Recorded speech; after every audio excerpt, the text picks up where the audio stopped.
Welcome to the Asia Dating Podcast, where we talk about dating, sex, and relationships with Asian girls, mainly Asian girls, and especially Asian girls in Asia, because that's where we live and they're hotter there. With me, I have McConnell and Kane Voss. Yeah. It's like this, yo. This is 10% luck, 20% skill, 15% concentrated power of will, 5% pleasure, 50% pain, and 100% reason to remember the name. So today we've got a bunch of questions from a bunch of guys who have questions. Some of them are good, some of them are bad, some of them are hilarious, but we're going to answer them all with our usual suave humor. That's right. Okay, so McConnell has gotten a lot of questions from a certain young man based out of... He's based out of Malaysia. Right, which is definitely not the place to be if you want to be getting hot Asian girls. So let me give you guys a little bit of background about this gentleman. If he can be called a gentleman, that's definitely one of his problems right there. Yeah. So this guy, he messaged me probably 2 years ago. I think it was 2 years ago for the first time. And he wanted to know about Japanese girls because he wrote a message on the Japan Lair contact form. And so, usually the Japan Lair is for guys who are, active in pickup and who are like trying to do cold approach pickup or learn cold approach pickup or, pick up Japanese girls in person or pick up Japanese girls abroad in person. And this guy thought that I was providing a matchmaking service for Japanese girls, which is not something that I provide. Right. Yeah. People often make that mistake. I don't know why, but they often think that they'll just hit us up and we'll just send them a bunch of numbers of Japanese girls who are just looking to come over to their hotel and fuck them for free. Yeah, exactly. That's a very nice summary. So anyway, this guy. So just to be clear, we don't do that. Okay. I just want to be clear in case you just happen to tune in or, you suddenly, went and took a bite of your sandwich when I was explaining that. We do not do matchmaking. We teach guys how to go out and meet girls for themselves. And by the way, I'd like to give a shout out to Atina Mukama, our boy. And where is he? Where is he from? Somewhere. I don't remember now. Yeah. I'd have to go back and look. Anyway, shout out to Atina Mukama. If you go and listen to the previous podcast, we give his phone number. He's also looking for this kind of Asian delivery health service. So free delivery health service. If you want to send some girls over to him for free, feel free to come on and fuck with him. So this guy contacted me. He was interested in a matchmaking service. I told him, I don't do that, but if you want to learn about pickup and dating skills, then and you're in Japan, I can put you in touch with guys who want to go out and who can help you out. And he's like, well, I'm not in Japan. And I was like, okay, well then maybe you can join when you go to visit Japan or when you're planning a trip to Japan, and I can hook you up with some people who can take you out. And he just went kind of quiet for a while. And then he started asking me a bunch of questions periodically. He would just ping me and ask me these various questions. And, I would respond to the best of my ability to answer his questions. And the main thing that I told him was, look, man, if you want to get Japanese girls, you should really go to Japan. You should approach them in person, and you should plan to be in Japan for, an extended period, whether that's a month or 2 months or 3 months or however long you can swing it.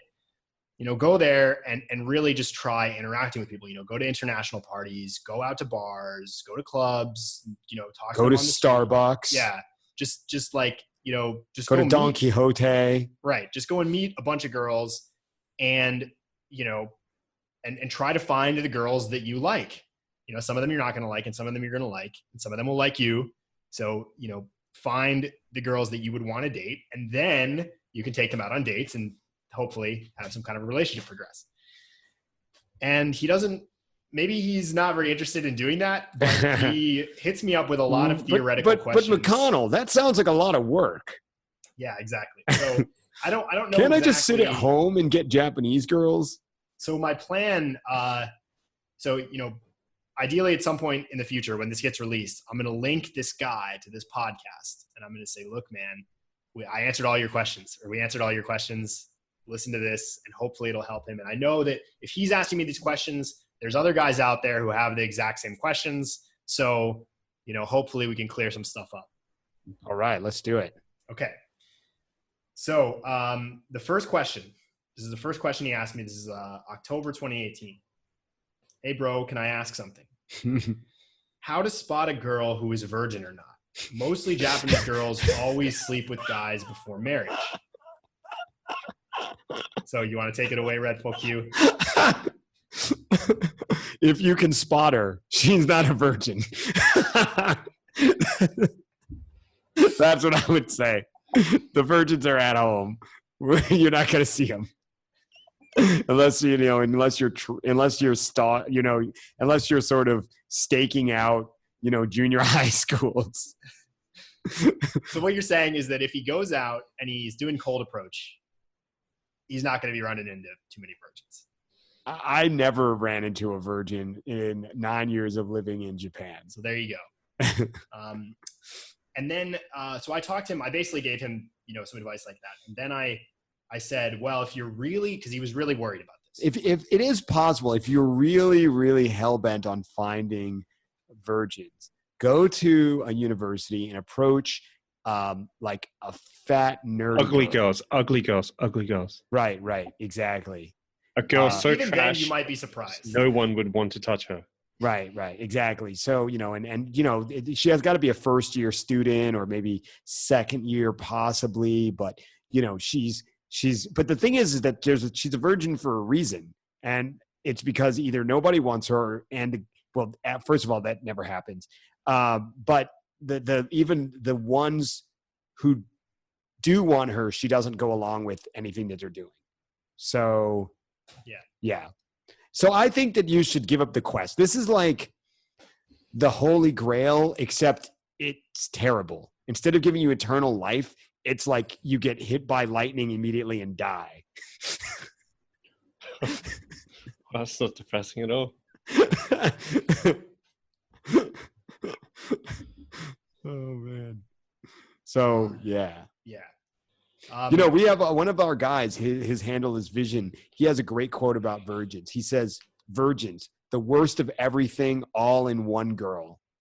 And I think everyone in Pickup Asia fully endorses this. I don't know. I think we have a certain gentleman in Chengdu that is a fan of the virginities. Yeah, I remember my dad used to, when I was wondering about this, my dad would say, well, they never had any experience, so whatever you do, they think is amazing.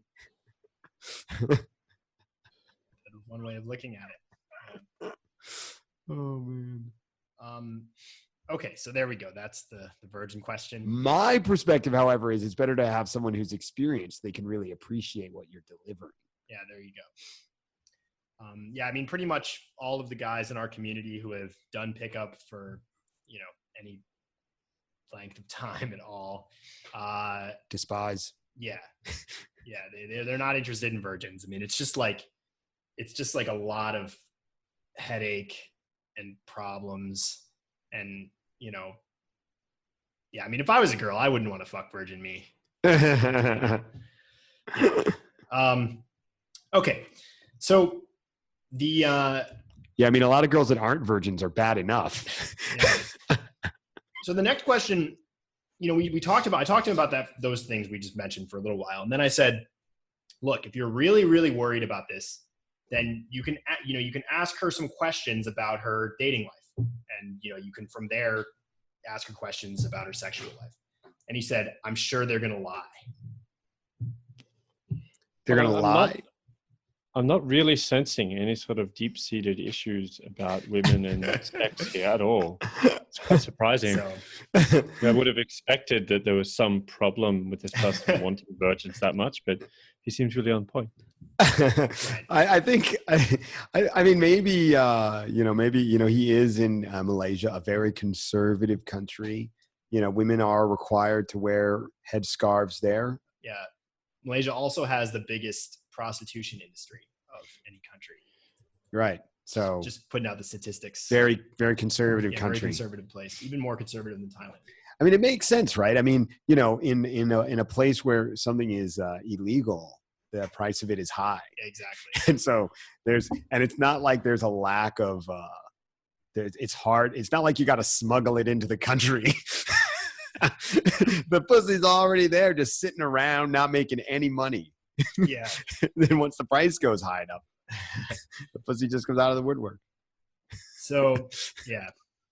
So the next question that he asked me after a little bit of this virgin discussion, and this is a recurring question that he has asked me numerous times, like countless times. Mm-hmm. So I'm very familiar with answering this one. He says, Japanese girls and Korean girls, which are more richer and thrifty? So I've answered this question a lot. So why don't you go ahead and share your thoughts, and then I'll chime in. Actually, it's a little bit unclear about the thriftiness of Korean girls. With Japanese girls, most are pretty thrifty, I would say. They don't really spend a lot. They tend to be good savers. I'm not so sure about Korea, but I always read that their consumer debt is very high. So I don't really know. But then again, you don't really see guys, breaking their backs trying to afford Korean girls in Korea or take them to expensive places. Anyway, just don't worry about that. I think that's the answer. Yeah.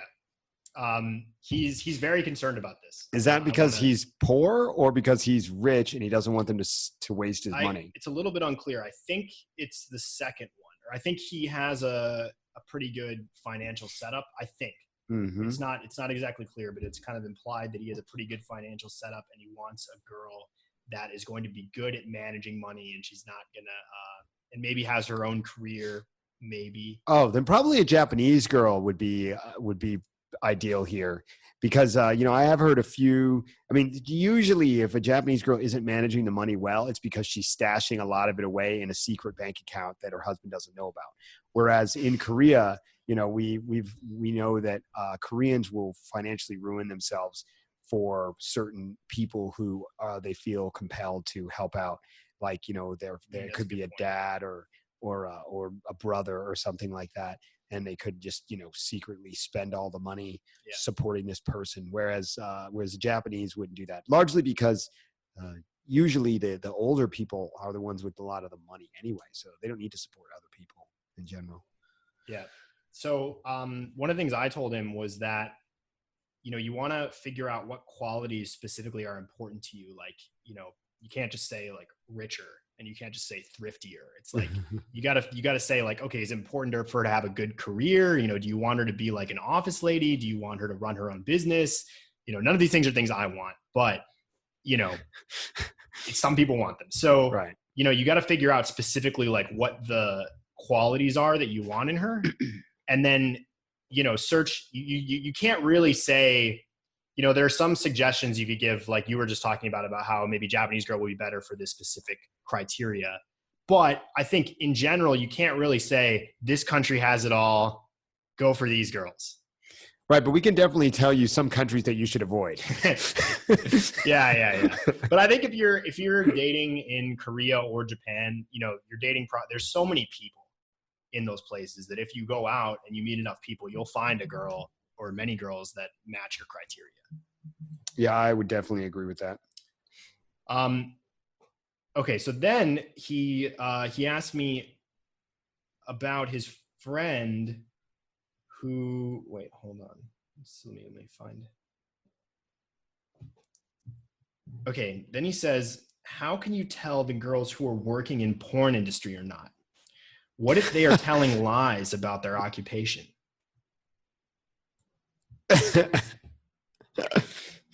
Then send him over to McConnell. That's what I told him, bro. That's what I told him.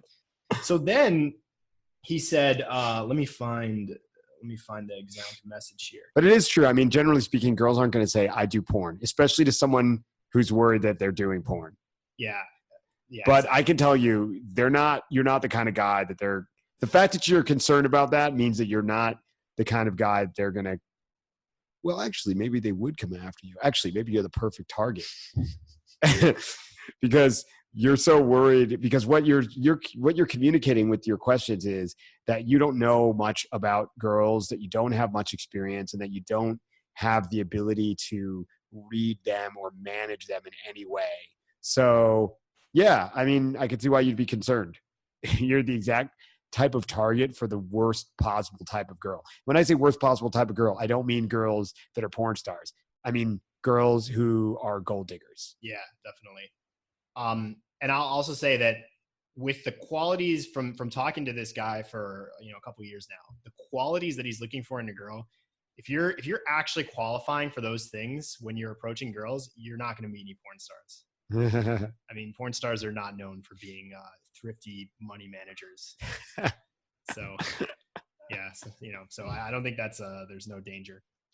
And then he said, he said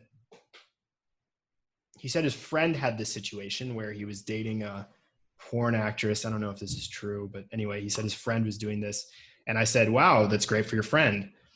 And then he said, bro, you mean you would date a porn actress? And then I said, well, I've dated a girl who worked in the, adult services industry. And he said, bro. And it was awesome. You don't mind her occupation? Yeah. And he said, bro, you don't mind her occupation? And he said, you are extremely great. And I said, yeah, it doesn't bother me at all. In fact, it's pretty cool. And I said, I don't judge girls for those things. And, and I explained to him that if you're coming from a position where you're not going to judge them for their career or what they do, then girls are more likely to be straight up with you and honest with you, because they're like, hey, this guy is not going to give me shit for it. Right. And then he said, oh yeah. So that was the end of the porn actress thread. So Kane, would you date a girl who was a porn actress?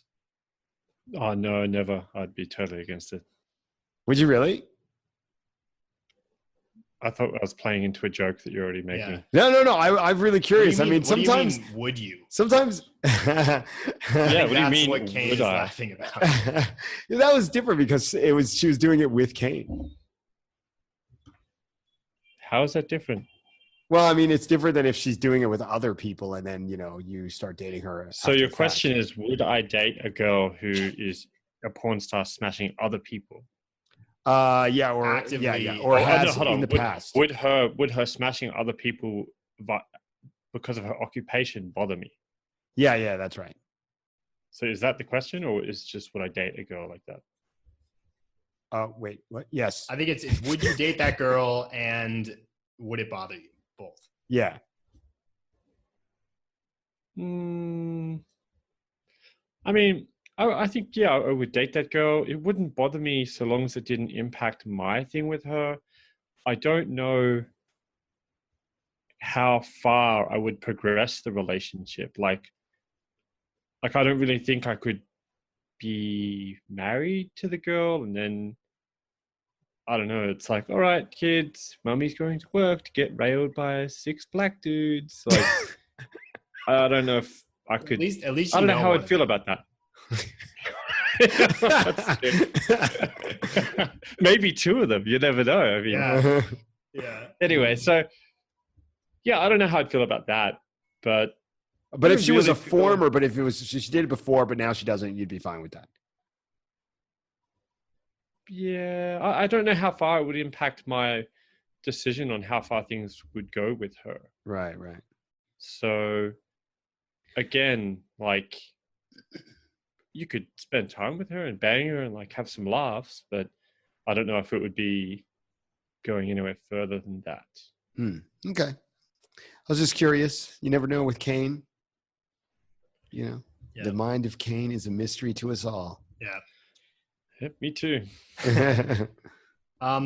Okay, so then the next question is, I heard majority of Japanese girls always have sex without unprotected Condom. items such as condoms and anti-pregnancy pills. How to know if girls did that or not? They did. Exactly. Love a good simple answer. Yeah, it's really weird to me. It's like, I mean, I guess it's, I say that now, but of course, yeah, I mean, I think, you know, we all grow up with this idea that, you know, girls are really, or that people are really concerned about these sorts of things. But the thing that's interesting, and I always say this, is that if when you look at a girl, you don't go, wow, that girl is super hot. I bet she has diseases that I don't want to catch, so I'm going to be sure to wear a condom. That's not how you're like, that girl's hot, let's get it.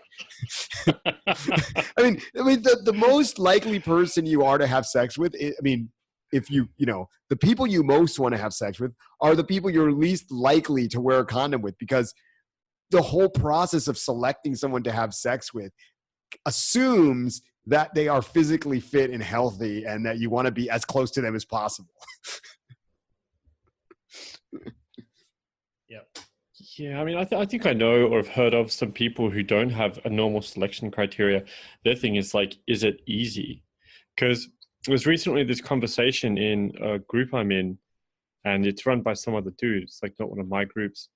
And the guys in there were saying that they have this thing where they've like banged a whole bunch of girls, and then they start to feel it has no meaning and they get bored by it.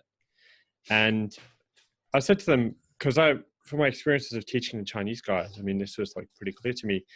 They're banging a whole bunch of girls they're not really that attracted to and not really interested in as people. So yeah, these guys were saying that they banged a whole bunch of chicks and then they feel kind of numb about it and they were confused. And I like said to them, all right, well, that's like pretty straightforward, because chemically speaking, your brain's probably going to give you less of the goodness when you keep doing repetitive action, and it'll just be less rewarding. And then with a lot of these girls, I mean, you're not really developing any intimacy with them. So there's not really much for you to feel much meaning about. I said, this is a pretty typical problem. And the cycle that they seem to go through is that they, and I think it's really bad, they bang a whole bunch of chicks they're not really very into and they're not very attracted to, as in they don't like their personalities or care about them. And the girls are trash because they're making it easy to bang, like real easy. And then they find some girl that makes them feel different, meaning they're going to go psycho when things don't work out with this girl because she stimulates their emotions much more strongly, right? Mm-hmm. And then they get with that girl and like have a typical long-term relationship because she's like different from the others. She's like the one.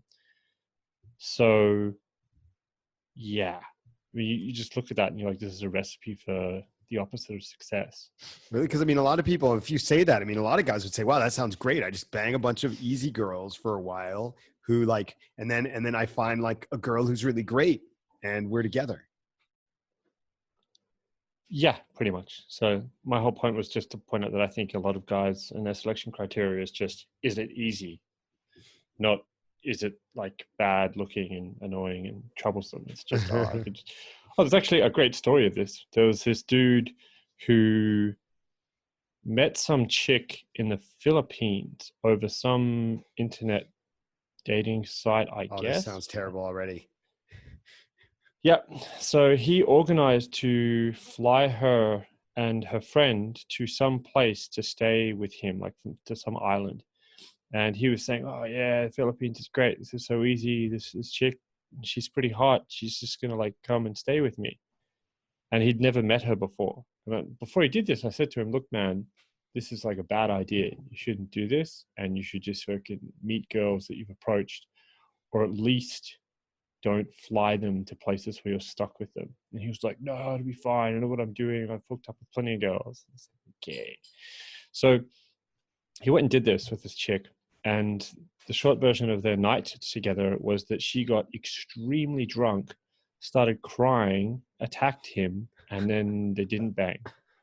And then the next day, he ended up, I don't know, grabbing some titty, and I guess they banged once. And then he just like kicked her out.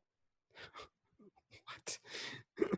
And I was like, yeah, great experience there, dude. That sounds very rewarding. And he was all pissed off about it because she threw up everywhere, and it was disgusting on every level. That is gross.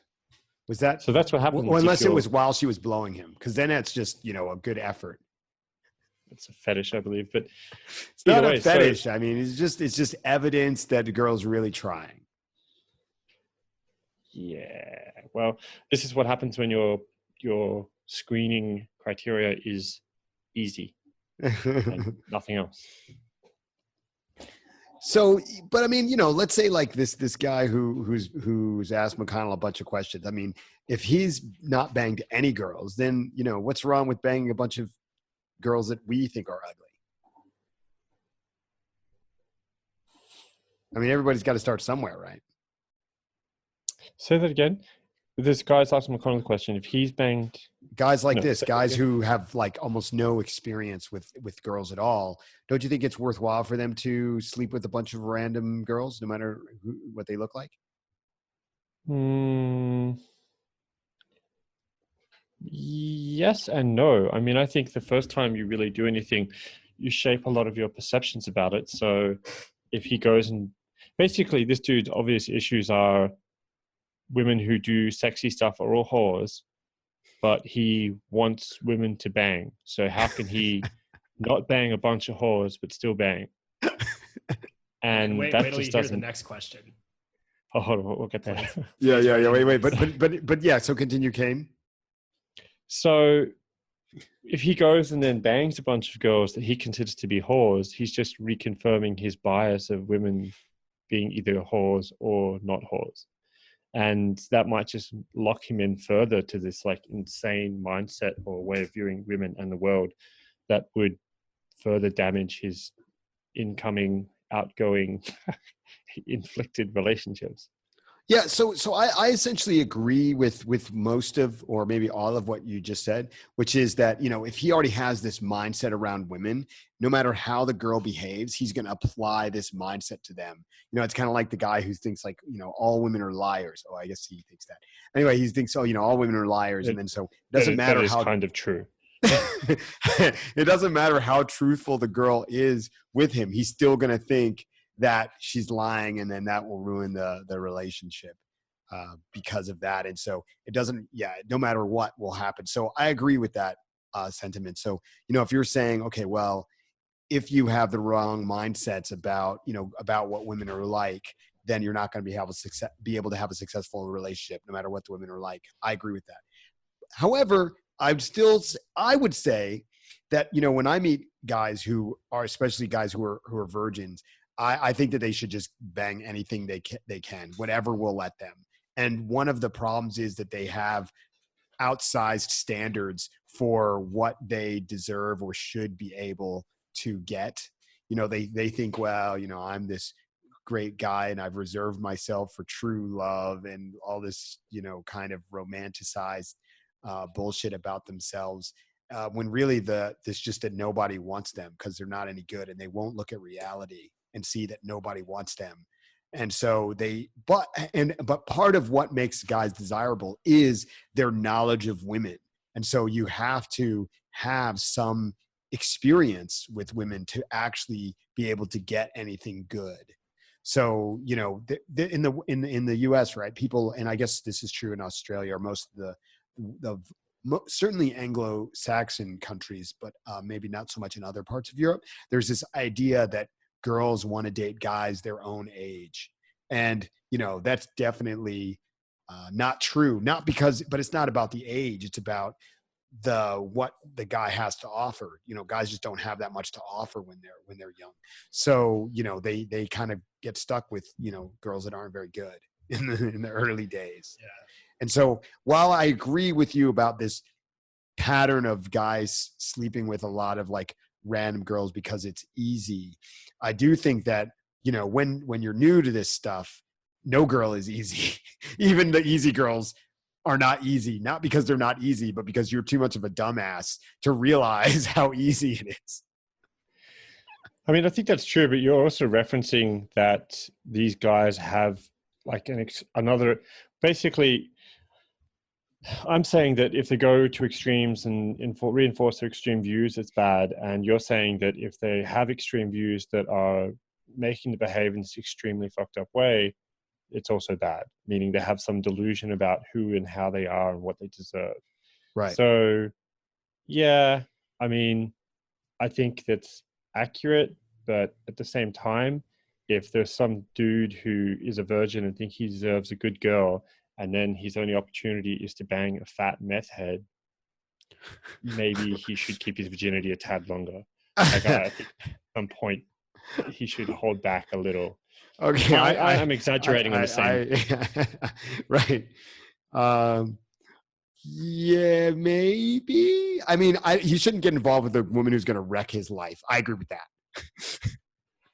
Yeah, but I do think, I see this question on the internet a lot where guys will say, I'm a virgin. Should I just have sex with a prostitute and get it over with?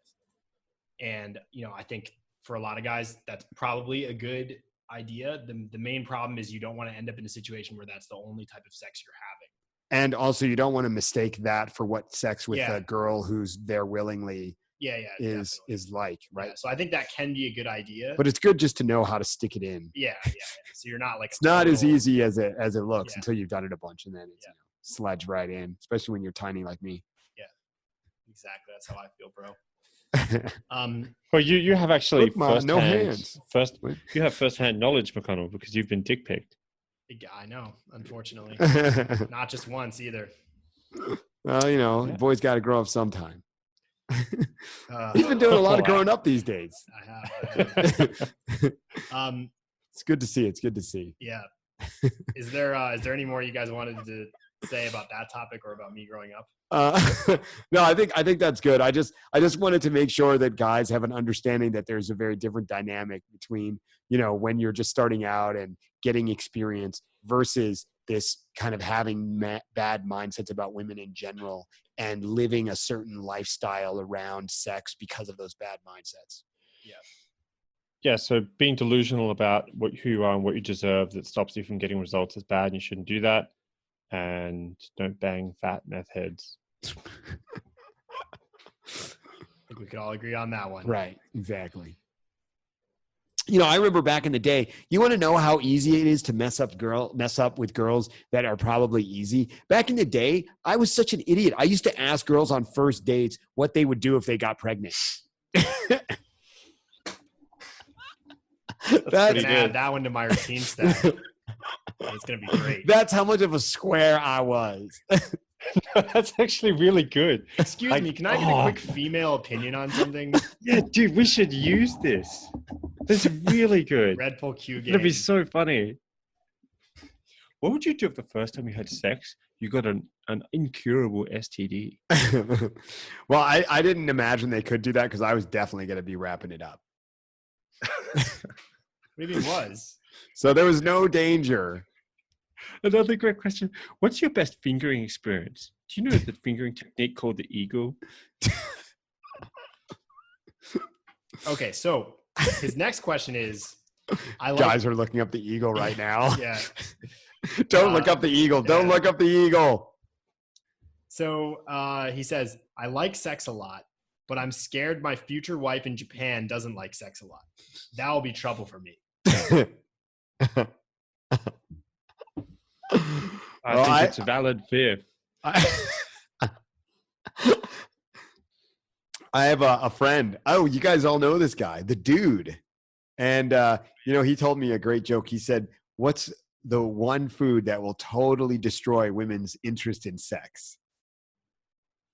Wedding cake. He's married, by the way. Yeah, so he knows firsthand. I explained to him that it's pretty common in Japanese marriages that the couple will stop having sex. What were you going to say, Kane?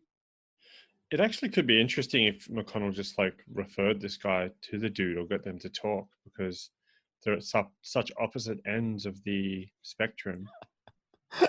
That's true. That's true. And I'm sure the dude would love to have someone else to talk to. So then I basically explained. We really need to get him on here. Oh, maybe we can do it when we're in Japan. Yeah, that would be great. Yeah. That would be great. Is there No, there's no exact date for when we're going to be in Japan, but sometime in the spring, I have to go anyway to renew my stuff. And then he says, how about rich girls? Do they like sex a lot? And I said, not usually. They're often stressed and focused on work. That's why they're rich. Some of them might like the hard pounding, though. That's really funny. Yeah. I don't know. You know some rich girls that aren't stressed about money from. Wait, was it? They're not. Oh, that they don't make their own. They don't need to make the money themselves. You know any number of rich girls like that. We're talking about Japan. Oh, that's right. Yeah, I forgot. And then he says, I prefer rich and highly sexually active girls. Then he should date Chinese girls. Or Taiwanese girls. That's very true. Yeah. I mean, basically Japan and Korea don't have rich girls, so you can just forget about that. And the ones that are there, you're not going to meet them. So, although I wonder, he should go to China.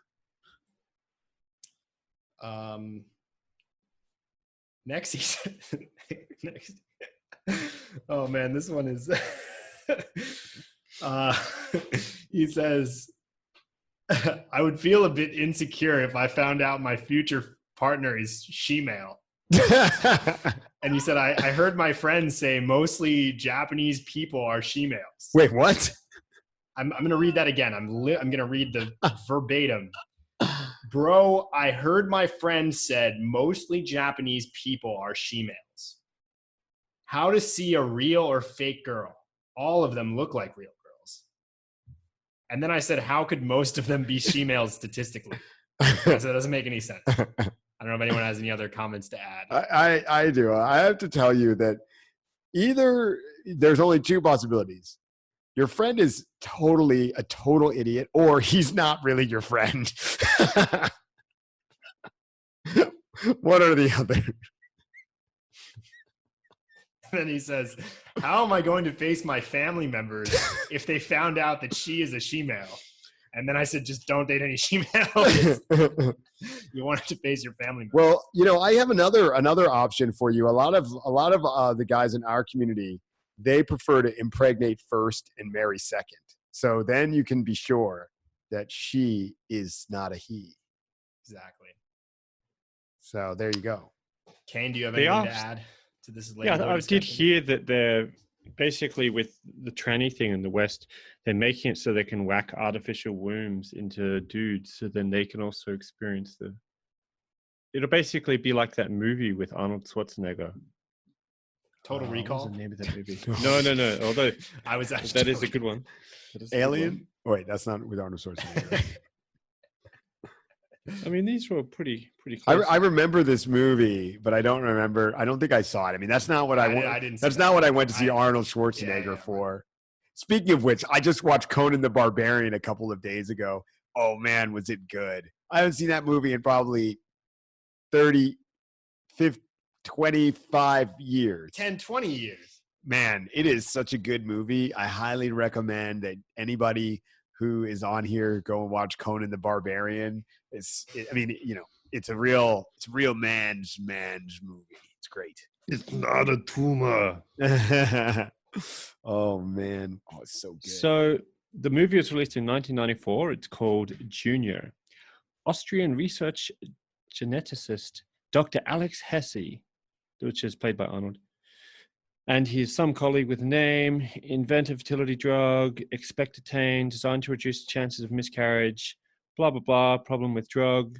They go to some dodgy European country and they start giving the thing to men. They give it to Arnold because he volunteers for it, and he has a kid, and then has all like the symptoms that chicks have, like sore nipples, their emotions go nuts, etc., etc. Yeah, I didn't see this one. I skipped that one. It was Conan the Barbarian, Commando. There's such a great library of True Lies, which maybe didn't come out yet. Kindergarten Cop. Those are some solid Schwarzenegger movies, but that one, Junior. Conan the Barbarian and Conan the Destroyer. Let's not forget Terminator. Oh yeah, and Terminator, right? Yeah, Terminator is so probably his best ones. it's one. I mean, I actually think from the perspective of like a movie that has wide appeal, True Lies is better. But there's no doubt that Terminator was awesome. Yeah. Man. Oh, so And good. Terminator 2. Man, now you know what? Now I just want to rewatch. Oh, maybe I'll do this when I'm in Vietnam. Every night I'll just watch a new Schwarzenegger I'm sure Vision will be very happy. movie. Um, I mean, by new, I mean a different one. right. Yeah. A great classic. Yeah. All right. You guys ready for the next question? Oh man, am I ever? Japanese girls. Oh, and wait, I just want to say something. You know, if you're worried about, if you want to know what shemales look like, go to Thailand, go to Bangkok, go to Soy Cowboy, and go to Cockatoo. I actually sent him a link to a guide of spotting ladyboys in Thailand. Oh, really? So that should give him some tips. Was it in Japanese? It's in English. Okay. All right. The next. And that's something else. You know, it is true that Japanese people, they really do like trannies a lot. They think they're really funny, but it's not like a deal where they're like trying to pass themselves off as chicks. It's not like back in the States where they're like, I'm a chick now. It's not like that. They're just like, I'm a ladyboy. Let's have some fun. So there you go. This is a question that I guess probably a lot of guys think about or want to know the answer to. Maybe a lot of guys want to know the answer to the shemale question, but anyway, this one I'm sure because I've heard it before. Mostly Japanese girls are interested in Asian guys or white guys. They're mostly interested in Japanese guys. That's what I said, bro. Yeah. Sorry to, Exactly. you know, the fact of the matter is that people are normally interested in people from their country who are of their same ethnicity. Although there's a few outliers, you know, so in Japan, there's probably like, you know, 10% of girls or maybe less, 5% of girls that only date foreigners. Maybe it's less, 2% of something like that. Anyway, somewhere between 2 to 5% of girls who only date foreigners. And then there's, you know, there's probably about 10 to 15% in Japan who will only date Japanese guys. And the rest are just looking for a guy they like. Now, of that percentage of girls who only date foreigners, a large percentage of them only date foreigners, but when they want to get married, they'll marry a Japanese guy. Next, he wants to know, I heard the majority of mature Korean and Japanese girls prefer younger guys to be their partner. Why, bro? What? Do you want me to read the question again? I mean, you have much more experience with this than I do. So maybe you can field this one. Well, I don't. Well, first of all, I think his question is a little bit misinformed. A little bit. So, I mean, there's a couple things, and this is very common for when this guy asks questions. He like stacks all these assumptions, and then I have to like unwind all the assumptions and correct them, and then I can answer the question, which isn't much of a question anymore after you've unwound all the assumptions. But okay, so he's assuming that mature Korean and Japanese girls do prefer younger guys to be their partner. And I would say that's not the case always. I think it depends on the age range. Like for Asian girls, if they're in the 20, maybe like 27 to 31, 32 range, they're just looking for a guy who's like ready to marry them, ready to have kids, ready to have a family, mostly. And has a decent enough career. Yeah. Mostly that's what they're looking for. That's obviously that's important. I mean, they're not, because, you know, they can obviously find some 18-year-old guy. They just suck him off and they'd be like, yes, I'll marry you. But, you know, that guy doesn't have any financial security, so they won't. Yeah. So, but most Asian girls who are in that age range and, you know, they're getting a lot of marriage pressure from their families and they're seeing a lot of their friends get married and have kids. So they're feeling like, okay, I got to do this too. So mostly girls in that age range are looking to make it happen. Now, once girls get older than that, like mid to late 30s or 40s, or I don't know how mature this guy is talking about. We have a friend a Japanese friend who, to him, mature is only 40 plus. Yeah, 40 plus. And early to mid 40s is a little bit on the fence still, even though it does qualify. Okay. Right. Well, I mean, you got to have standards. Right? Yeah, exactly. So then if you get up into those ages, I think those women have kind of, they're past the marriage pressure phase, and they're kind of just like, okay, well, I'm single. I'll enjoy being single. I can go have fun. I'll just do me. And in that case, of course, they're going to meet a lot of young guys, because young guys are the ones who are in the market to just have fun. Right. And those guys aren't trying to get married. So that's the answer to your question. As best I could answer. Let's see. Just scroll through the. Yeah, I've only once have I dated. Well, if I got even done something like dating an older woman, because it took me that long to get good. Yeah. Okay. Then the next series of questions. Recently, he's been. I suggested he was asking me like what the kind of simplest solution for him would be, and I said, look, why don't you just go to Japan for a month and just go to every single international party you can find? That's like, because then you don't have to speak Japanese. Maybe you should explain what an international party, because some of our listeners, if they haven't been to Asia, they might not know. So international parties are events. They're like these kind of group mixer events that cater to. Love a good mixer. Yeah. They cater to local Asian girls who are kind of more international, like they maybe studied abroad, worked abroad, or lived abroad. Usually they're pretty fluent in English. And most of the time, the Asian girls who are at these parties are interested in meeting foreign guys. And that's one of the main reasons they would go to one of these events, is to specifically meet a foreign guy who they can date. And of course, some of them they're looking to expand their network, career network, whatever. But most of the time it's kind of like a social event it's like a dating event, basically. And these are called international parties. So there's lots of these parties in Tokyo, just because there's, pretty big foreign population in Tokyo, and Tokyo is a more international city than it is the international city, if there is one. Fukuoka is relatively international. Yeah, but Fukuoka is small. That's true. So, but you can find these kind of parties in like Shanghai. I guess Kane can confirm or deny that. International parties. Yeah. Like language exchange events. Yeah, I guess so. Yeah. Seoul definitely has them. Oh yeah. Yeah. They have entire bars that are devoted to that. What's that one? Global Friends Network or something like that. That's right. Taiwan has them. I'm sure Hong Kong has them. Yeah. So if you're in Taiwan on a Sunday, go to Brass Monkey. Yeah. And become tunnel brothers with a few of the guys that are there too. Yeah.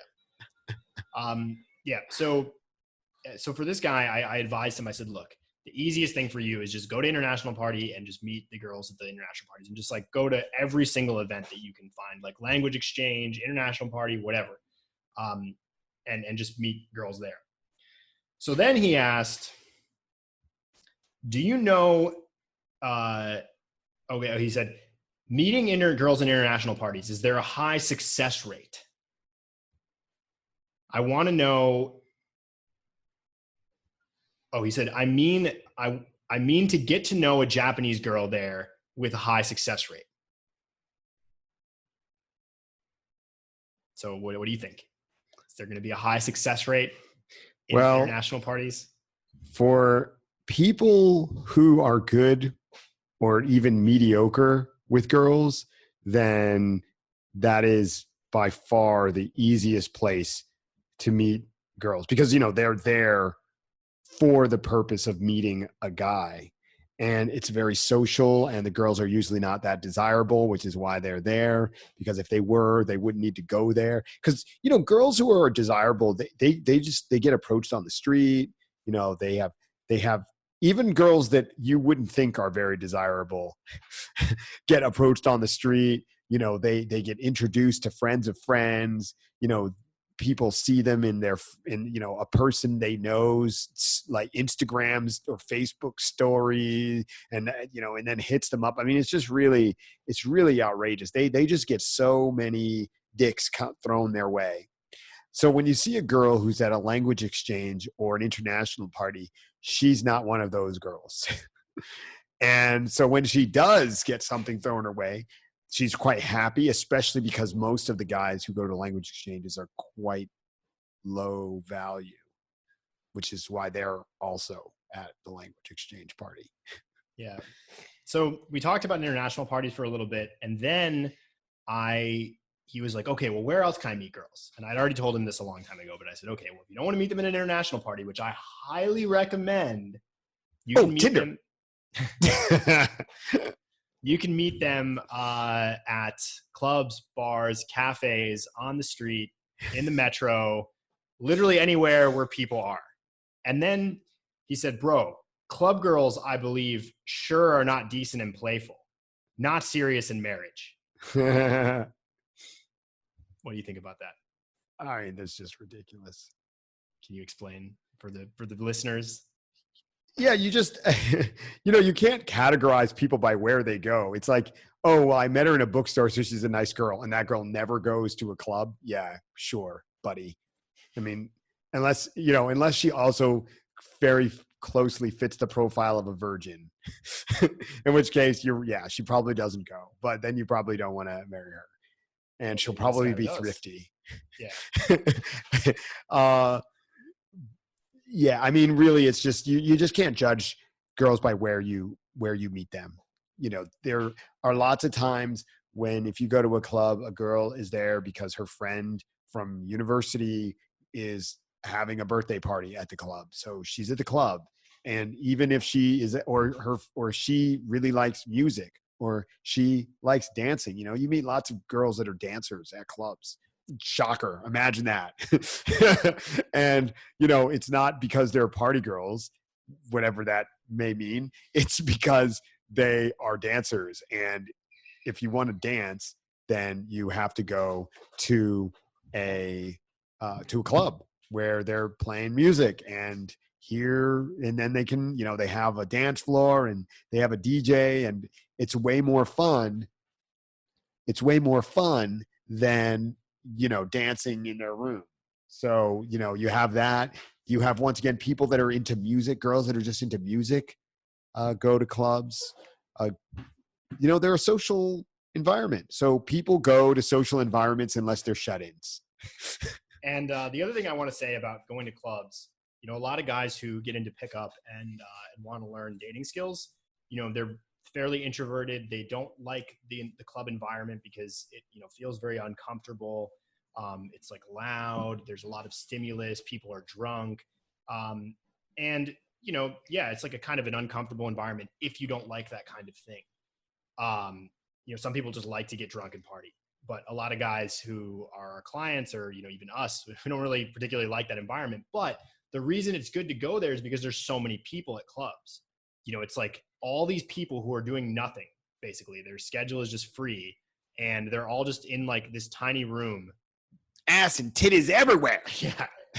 So, you know, yeah. So there's like there's just a high volume of people. So it's a great place where you can meet a lot of people very quickly. The other thing I want to say about Japan specifically, actually, I'll say this about Japan and Korea. I always thought it was really funny in Korea when I first started going to Korea. A lot of girls would be at the club until like 1 or 2 in the morning, and then they would like go home because they had to go to church on Sunday morning. Now, so you can meet those girls in church instead of at the club, if that makes you happy. Yeah. The other thing is that in Japan is kind of the opposite, where there are plenty of girls who have fucked lots of dudes, but they would never, ever go to a club because they think clubs are dangerous.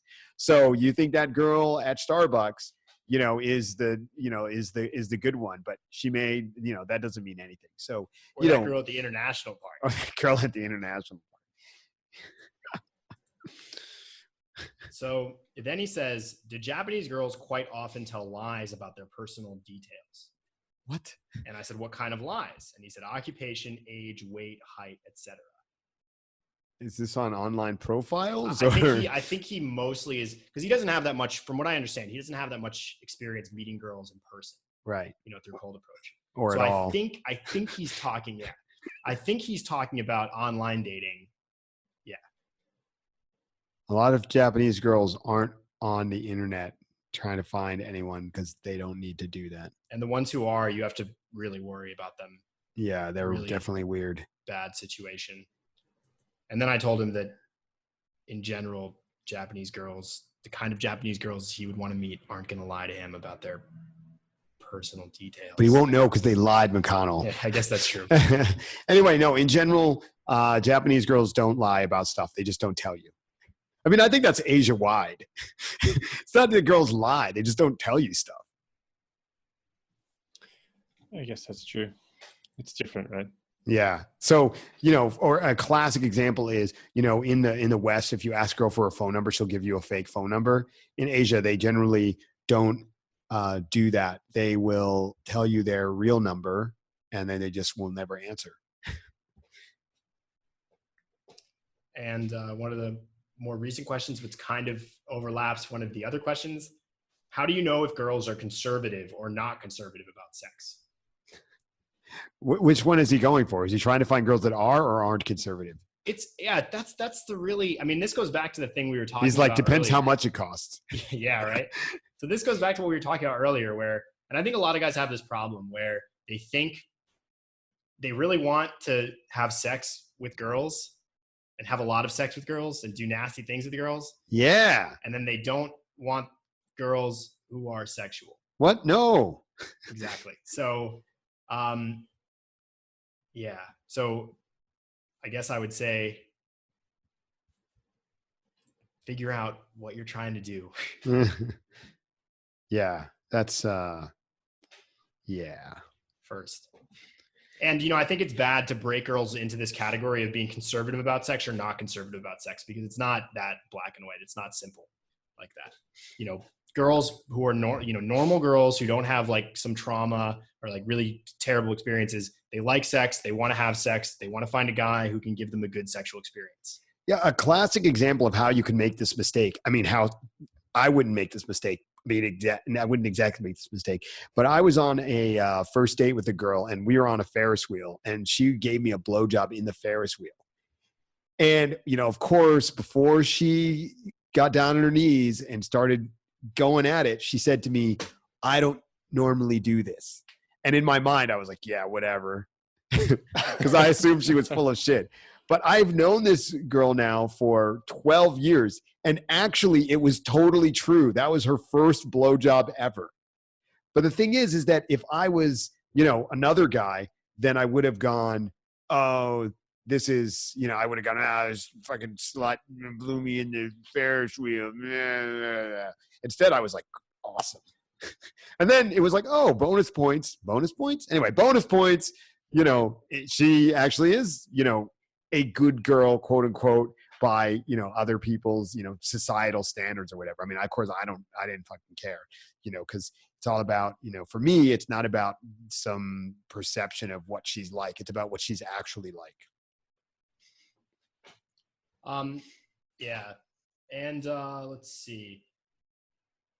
Trying to think that's most of the questions, because he asks a lot of those questions like over and over again, and I have to keep explaining them. And one of the things I told him was, look, man, just go to Japan or go to some country, where you want to meet girls from that country. It could be Korea, it could be China, that's what you're into. It could be Japan. It doesn't really matter. The point is to go out and try to actually meet people in person. The worst thing you could do is just sit at home and try like online dating, by yourself and hoping that it's going to work out, because, girls on online dating, if you're this kind of guy and you're on online dating, these hoes will take advantage of you real quick if you let them. That's true. So yeah. So what would you, I guess both of you, Kane and Red Bull Q, what specific advice would you give to this guy or guys who are like this in this situation? And what would you tell him to do? Oh, whoa. He's definitely a hard case. I mean, clearly, he's got he's got every problem you can have. Oh, wait, I don't know. Maybe, I don't know what he looks like. So maybe he doesn't have every problem you can have, but he definitely has two of the problems that you can have. Two of the three. The three possible problems you can have are you are extremely unattractive. Physically, whether that's because you're sickly or because you're deformed or because you're got bad hygiene or because you dress poorly or because you have no sense of fashion, whatever it is, you're unattractive, physically unattractive. So that's one potential problem you can have. Then the second problem you can have is you can have no skills with women. You just aren't able to socialize with women. You're not able to know how to do a date well. You're not able to make girls interested in you, interested in girls getting to know you. You're not able to get girls to want to have sex with you. You're bad at sex, all those things. So all these aspects. And then the third area where you can have problems is how you think about sex and relationships and dating. And so this guy, we know, definitely has mindset problems about dating and sex and women. And he definitely has a skills problem, because if he didn't, he wouldn't be asking a lot of these questions, because he'd be having experiences with girls that would teach him the truth. And so I don't know about the third problem, but we know he has at least these two. And, when we talked earlier, Kane brought up how if your mindsets aren't correct, or if you have poor mindsets, then your experience or your interpretation of your experiences will also be off. So I would say that would be the first thing, is for him to start changing some of his mindsets. He's probably reading a lot of these books that you shouldn't be reading, like The Rational Male. Don't read that. He's maybe on MGTOW forums and red pill forums. Like, don't read that stuff. I don't know if he's even on those forums, actually. Well, I mean, I think a lot of guys are, and they shouldn't be reading that stuff. Yeah. You don't think he is? Well, no, I don't think so. I think he's even more remedial. Oh, okay. Than that, actually. So then, I would, typically back in the old days when people first got into game, people would recommend that they read Nancy Friday, My Secret Gardens. They could go, oh, women are really sexual. It's like, yeah. You could also, typically, The Way of the Superior Man is a great starter book. It's like the Fisher Price. It's like the Fisher Price of male dating psychology. So I highly recommend getting started with that. And then, if you want to, and then eventually, you could move up to some other material. What Do Women Want? Is a good one. How to Think More About Sex is a good one. Marriage History is a good one. So there's a few. I don't know. Female Brain. Oh, The Female Brain. That's a good one. Kane, do you have any recommendations to throw in there? Well, you've already covered a bunch of the bases, so not much. Mainly, this guy just needs to stop being in the environment he's in and doing the things he's doing and change all that up so he can move past his retardedness. So basically, stop being you. And I'm not meaning that as a joke. I mean, that's kind of what you have to do. I mean, you can, it's sort of like if you're a Jordan Peterson fan, or, well, if you're not, then, there's no point in you even listening to this, to this, because you wouldn't get anything out of it. But, he talks about one of the key aspects of growing up and growth in general, not just growing up, but growth in general, is that certain parts of you have to die. But when those old parts of you die and you move up to the next level, you can still retain those parts of the old you that were valuable. So that's what we mean when we say you have to be somebody different. It's like, if I went back and I met myself when I was 18, I'd probably be like, who the fuck is this guy? And I'd be like, look, man, I know You're what gonna- you're trying to do.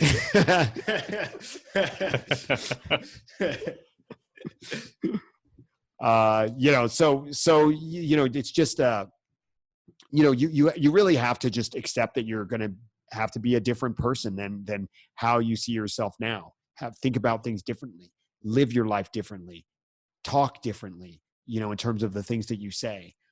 It's kind of like, you know, if I wanted to be a jock, then I would have to be different. I would have to like watch sports. I'd have to like know the rules. I'd have to have a team that I really liked and supported, and I have to follow them. And I'd have to hang out with other guys who talked about sports. And, you know, that I would have to be emotionally invested in it. And that would make me different.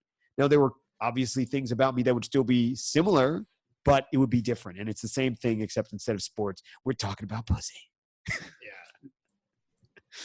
My favorite sport. Oh yeah, we missed we were gonna we missed the last pussy licking competition, huh? Next year, man. Next year. Actually, you know, I think they have 2 a year, so maybe next one we can catch it. Maybe it's like in April or something. The Winter Olympics in the summer. Yeah, they have a pussy licking contest in Japan. So I was actually invited to participate, but Yeah. I'm not really sure that that's really my kind of thing. It was fun to attend, but I don't know if that's really my thing to participate. But you know.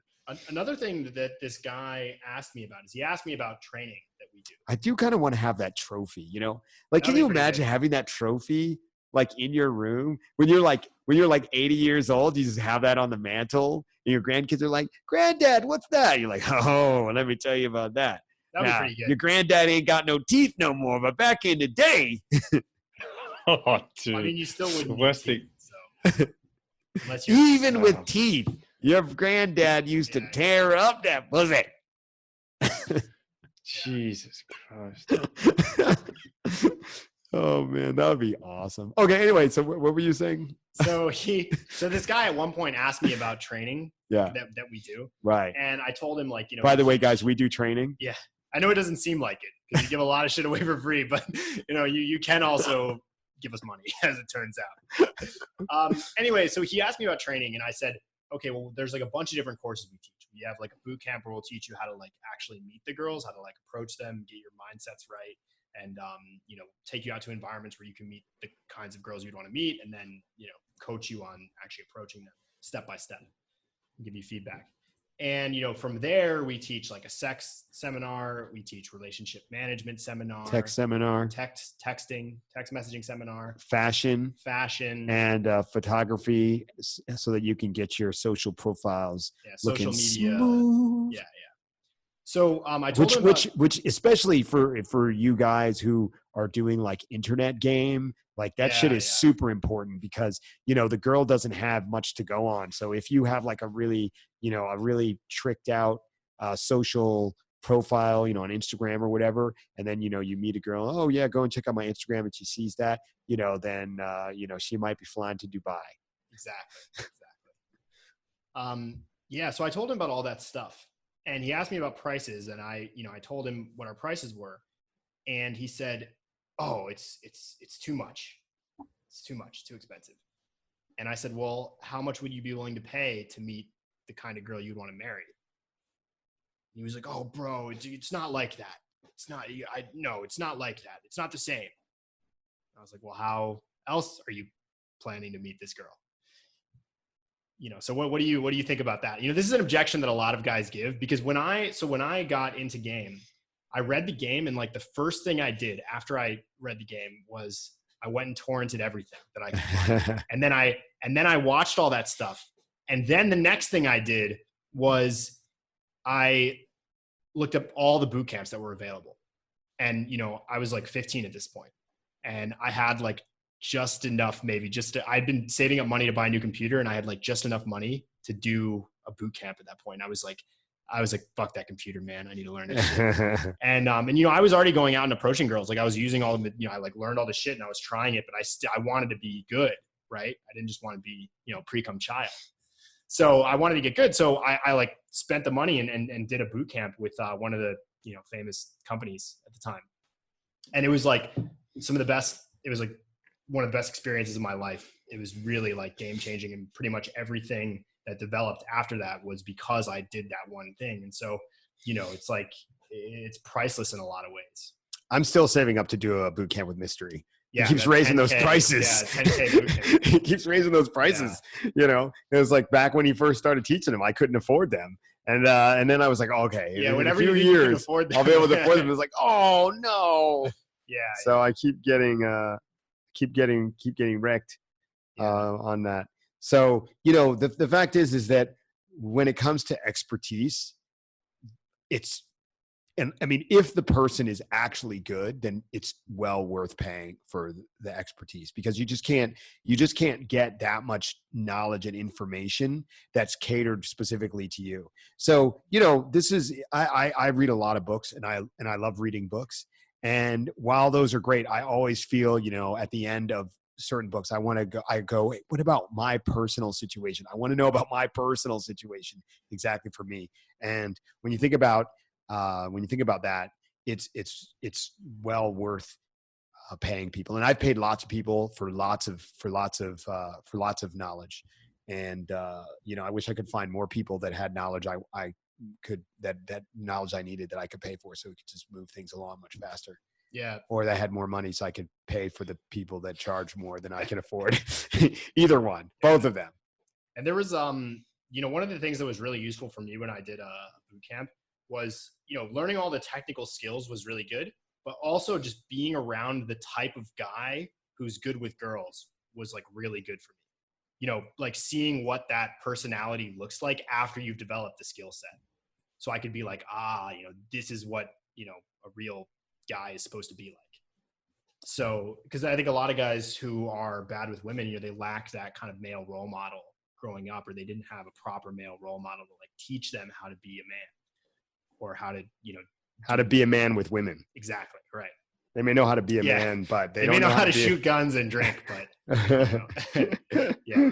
So anyway, I would just I want to end this by saying, like, you know, if you're like on the fence about doing something, it will really be like a huge game changer to actually like just zero in on exactly, you know, to zero in on the problems that you're having and just fix them all, or get them, you know, get yourself on track.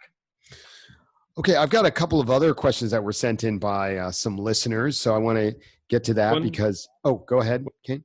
One thing I just want to throw in: this guy has been sending you messages now for how long? 2 years. Actually, a little bit longer than that, but yeah, 2 years. So all the things you've suggested so far tonight make it sound like the messages he sent you for 2 years means that he's made no progress in that time, and he's just mentally masturbated for that period of time over the same shit, just in different, I don't know, iterations or forms. And absolutely, definitely him then going like, oh no, I don't want to do things that way or whatever, you suggesting he actually takes some action, I think that kind of reveals a core problem where he doesn't really either have the balls or the desire to actually change. He just wants to go through this cycle of like trying to understand without actually trying to understand. And I've met a few people like this, and some of them ended up doing training, some didn't, and unanimously. And it's not just in terms of pickup, but in like anything, even let's just say gym fitness, right? I mean, recently Red Hawk has been going to a gym with The Rock, and we all know before he was like a strong proponent of body weight, and after going to the gym with The Rock, he saw the light and realized that lifting actual real weights made him a real man. So paying somebody to teach you something really does just make an absolute world of difference. And I think that's the same across kind of all stratospheres of skill. Yeah. So I think this guy's in a pretty bad position because he just doesn't want to change, and I don't think he's going to. Yeah, I want to jump on this as another example. You know, one of this is not in. Okay, Kane is sort of fibbing about me. I still am a big fan of bodyweight exercises, but I will say that, you know, I always heard about guys going to the gym, and I heard about a lot of people getting injured at the gym, and I didn't want to be one of those people. So I the first time I ever went to a gym, I paid someone to take me there, and who was an experienced lifter, and you know, and it was a great experience. And so that's an example of how, I think that if you're going to do something, then, you want to do it right from the beginning. So there you go. Okay. Let's get to this question. There's just two. I don't think they're going to take us too long. So the first one, hi, RPQ. I really like the podcast. Keep them coming. Oh, which reminds me, this year, we have a goal to put out at least 12, at least one a month. So, last year we were changing the systems over and we had a bunch of problems and, they came out, we didn't have any for a while and then we had some come out and a couple, so we're going to try and be much more consistent this year and get one out once a month. So, go and subscribe and be ready for that to hit you on iTunes or Stitcher or iHeartRadio or Spotify or YouTube, or I don't know. We're on almost everything. So, you can easily find us. Okay, great. So yes, we're definitely planning to keep them coming, and we're planning to keep them coming much faster. So yeah. Anyway, here we go. He said, I wanted to ask how to recover if a girl finds another girl's message on your phone of a sexual nature. My girl recently freaked out on me after finding another girl's message. What's your best advice? Because she keeps saying she can't get the other girl's message and name out of her head. Thanks, Pat Hiscock. Oh, sorry, Pat Hiscock. I think that's how it's pronounced. Yeah. I'm sorry for butchering your name there, bro. So, I think that there's so I'm going to start off by saying that you're in a bad situation. And the first thing to do is to not be in a bad situation. So I don't know how this girl had access to your phone or why she wanted to look at it or whatever, but that's the first thing, because, if you're dating multiple women, that kind of stuff is bound to happen. And, I don't know how you want to deal with it. If you just want to make sure the girl never has your phone, if you want to put if you're using messaging apps and you put the other girls on mute when you're with this girl, that's one way you could do it. I've done that before. There's different approaches, but the point is that you don't want to be in this situation. It's like, just you don't want to be in this situation. Now, the next thing is it really depends on the nature of the message. So maybe I can come up with one idea of the one situation and Kane and McConnell could come up with other examples. But if it's because it really depends. Did she send you something like, I can't wait to have your dick inside me again? Okay. If it's something like that, then, and she also saw the girl's name. Was she going through your phone? What's going on here? Because if it was a case where she was going through your phone and she saw this, the first thing is that if let's say you were in the shower and she went through your phone, then you got to wonder, why did she think she should go through your phone? What is it about the way you're managing the relationship that's making it so that she feels she needs to do that? Okay, because I've never had a girl do that. I think maybe I had a girl do that once in, all my years of dating. So, and there's been a lot of girls who could have looked at my phone and they did. Or if they did, they just didn't. They just did, and they didn't do anything. So that's the first thing. So there's something about the way you're managing the relationship with this girl that made it so she felt she needed to look through your phone. So that's bad news. Now, once she's really looked at it and seen this already, your only recourse, if it's kind of like that kind of strongly sexual message, is just to push the frame that, look, baby, our relationship is really good. You and me are really good.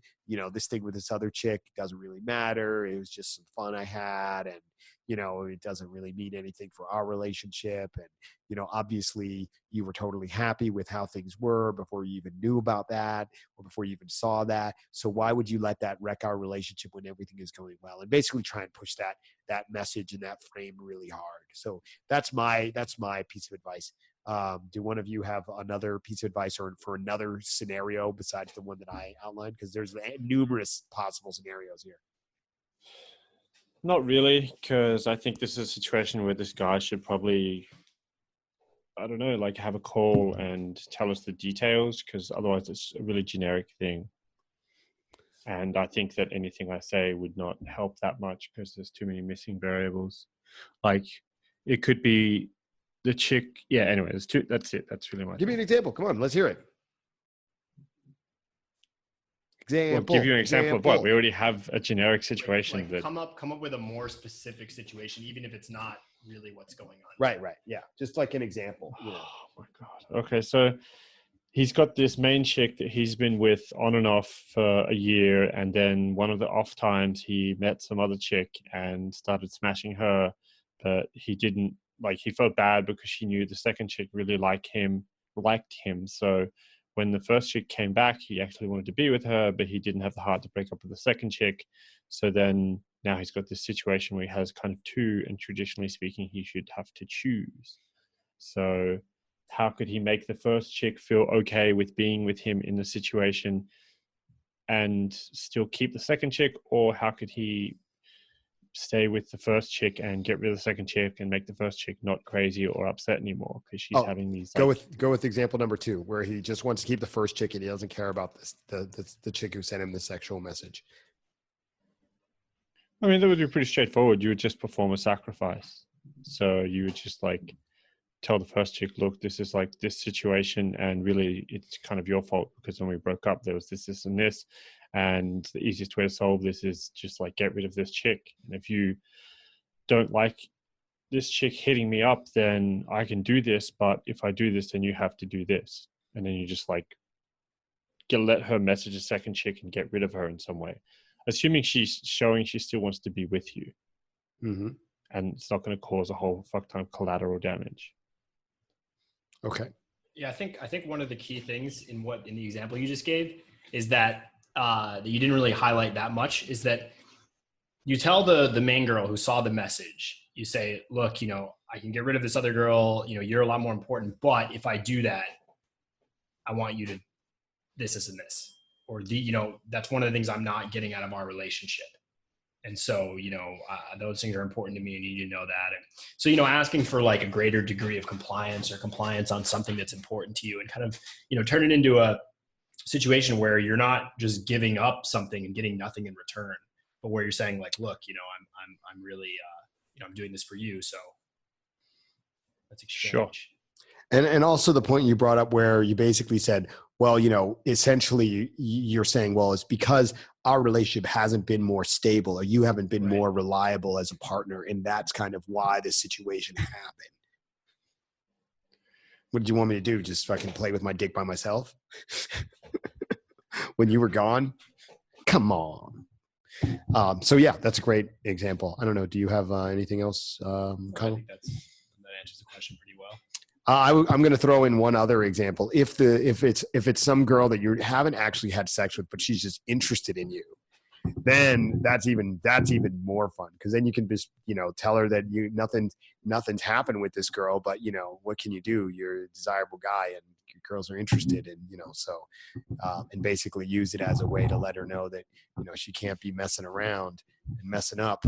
She's got to be at the top of her game, or somebody else is going to slide in there. So we can live like motherfucking kings and shit.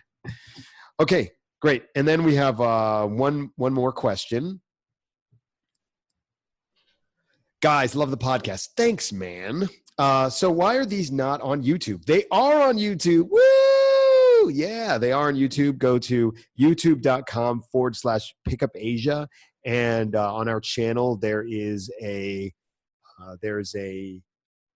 playlist. Yes, a playlist that is all of the podcasts, except for the very first one that we ever did, because the audio was bad and everything was just a mess. So except for that one, they're all up there. And film yourselves. Well, we might film ourselves someday. I have filmed myself doing some talking head videos. Oh yeah. So there's some videos of me. That's true. McConnell has definitely filmed himself. Yeah, that's also true. You can also find me elsewhere on the internet. And he says, like Joe Rogan style, that would be so sweet. So actually, we've all filmed ourselves. No, that's true. That's true. You can see all of us on the internet. Yeah. And I mean that in every possible way. So yeah, I mean, we have talked about filming. One of the things is that we're not always in the same place. You know, right now Kane's in Shanghai, and McConnell and I are in Taipei, but he's leaving for Thailand. Yeah, our in a travel couple of schedule days. makes it kind of tough. It's even tough to just sit down and do the podcast. Right. So, I mean, getting everyone in the same room and getting the camera set up is just like another level. But that is something that we've been wanting to do for a long time. It's just a matter of making it all come together. Yeah, I mean, at some point we could set up a camera in Shanghai for Kane and set one up here somehow, and then we can mash the video together or something. I don't know, but anyway, we'll see. Joe Rogan has a lot more resources than us. Yeah, when I start making some of that Joe Rogan money, then. But Joe Rogan had money before he started his podcast, so that also is not true for me. Anyway, next one. So my question is how to maintain threesome relationships. Once you've had the threesome, how to keep them both happy. I had my first threesome recently and both got freaked out after the threesome. Thanks, guys. Dildo from Indonesia. So I think this is a great question for Kane because he has the most experience with this. So Kane, let's hear it. Again, it's kind of hard because there's like a lot of detail missing. Like, what relationship does he have with both girls? Is this the first time they've met each other? Well, why don't you give the scenario that would be the best possible scenario in terms of it work, in terms of being able to keep two girls happy?